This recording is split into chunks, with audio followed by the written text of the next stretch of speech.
Hello everyone, we are Team Iradion. This is our project Optocheck, and is focused on the automated optical inspection of laser components. This is our technical director, Dr. Michael Mielk. He is the Chief Technology Officer at Iradion, and we worked very closely with him throughout their entire school year. Our team consists of myself, an electrical engineer, Bryce Good, electrical engineer, Catherine Alberg, and computer engineer, Joseph Morris. Our sponsoring company, Iradion Laser, is located in Uxbridge, Massachusetts, which is their main facility where they do R&D in manufacturing. Their focus is on the CO2 laser, which is a highly powerful and precise laser with a variety of applications. Inside of a laser, there is an active medium into which energy or excitation is added. This energy is then bounced back and forth between the mirrors on either end of the laser cavity, as shown in the image on the right side of the screen. In order to ensure optimal laser light performance, these mirrors must be properly aligned within their housing. Our project motivation is to measure these critical dimensions so that we know once the laser is assembled, it will perform how we want it to. Additionally, no contact with the mirror surface can be made or will result in damage to the mirror as well as a financial loss for Iradion. The anticipated best outcome for our project was to make a quick and easy tabletop inspection station. The station could take in scan data and compare it to expected results and then indicate a pass or fail to the user. If a fail was indicated, it can display an error report to inform the user of measurements that fall outside of given thresholds, as well as how far they fall outside of the threshold. On the right side of the screen is a picture of our main hardware, a CNC router that is used to move our camera around and take multiple different pictures of the mirror assembly from different locations. Unfortunately, our anticipated best outcome was not reached due to setbacks in the first semester, as well as the current situation at hand, which limited face-to-face meetings between teammates as well as our technical directors. As you may or may not know, laser technology is a rapidly growing field with applications all the way from medical to fashion. The impact of our project would be faster analysis of a key component for Iradion, being the mirror subassembly, which is shown on the right side of the screen right now. This will save valuable time and resources for Iradion, which will allow them to keep up with the rapidly growing laser technology field. Shown now is our block diagram for our project, starting with the user interface and beginning the scan, all the way through finishing the scan and informing the user of a pass or fail. I personally was focused on the MATLAB image processing part and exporting all of this data into the GUI. For the image processing, we chose to use MATLAB due to the fact that I have a lot of experience with the software, so the user interface is very familiar to me and easy to work with. Additionally, it has a ton of toolboxes offered, including a lot that are specifically catered towards our application, such as the image processing toolbox. There's also a lot of existing applications and examples using MATLAB for image processing, which helped me with my research as well as my understanding of the toolboxes. It is also very easy to incorporate into the rest of the project due to the fact that it can export a file directly into the GUI's directory that the GUI can then use to make the comparison. On the right side of the screen is an example of image processing with MATLAB that I found online. I chose to use this example because it shows the sheer power of MATLAB in image processing. On the left side you see the image that is put in with all of this noise in front that you do not want. And on the right side is the image output after the MATLAB image processing removes all of the noise, and you are left with the original image that you were looking for. The final goal of the image processing is to have a MATLAB code that can detect the edges of the mirror assembly as well as the edges of the mirror housing. It can make measurements between key parts of the assembly, such as the distance between the edge of the mirror and the edge of the housing.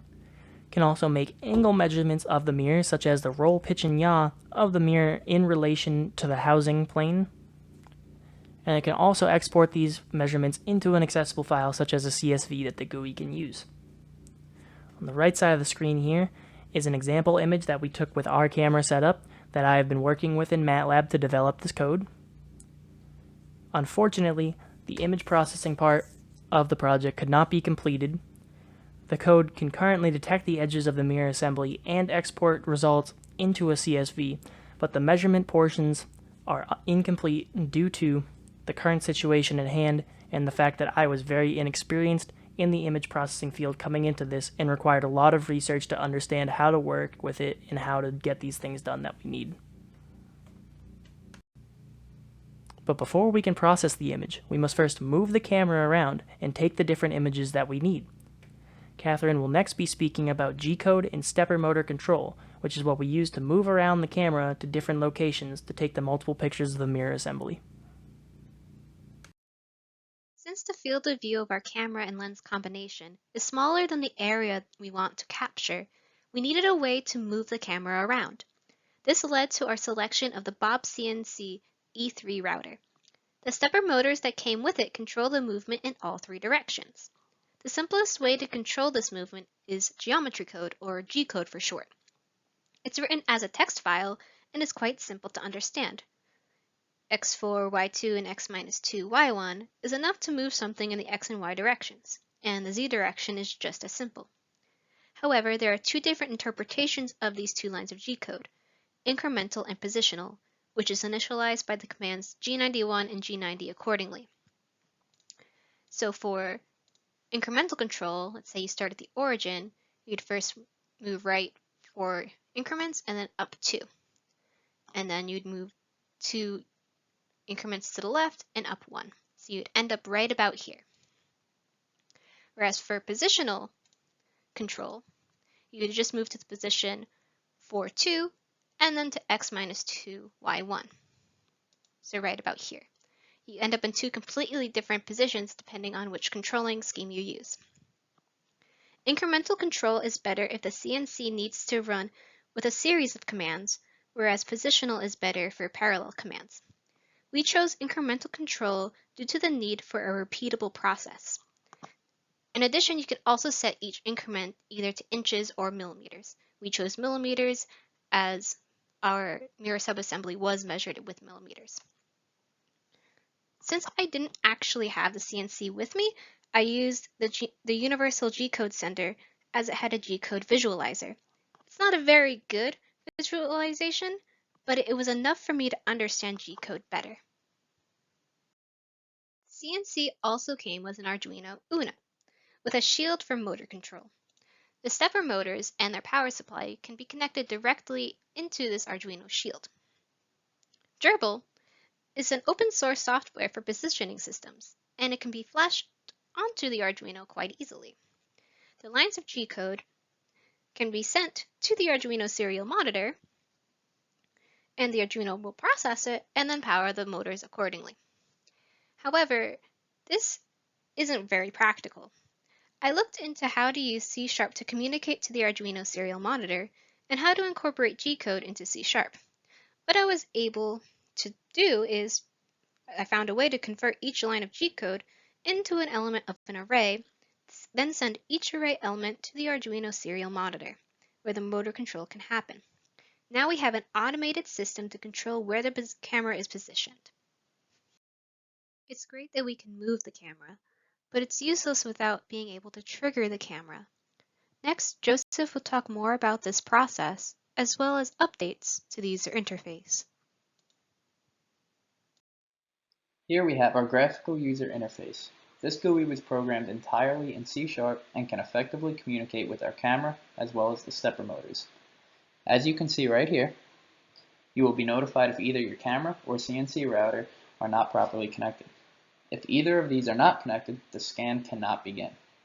Under this file menu bar item right here, you can choose to display a live view of the camera if you determine that your camera may be slightly misaligned. Under that same menu bar item, you also have the option to send a command to the CNC router that will send the camera back to its home position in case it was stuck somewhere it should not be. Lastly, it can take an input from a CSV file in real time that contains the measured values from the scan and compare them to the expected values and inform the user of pass or fail.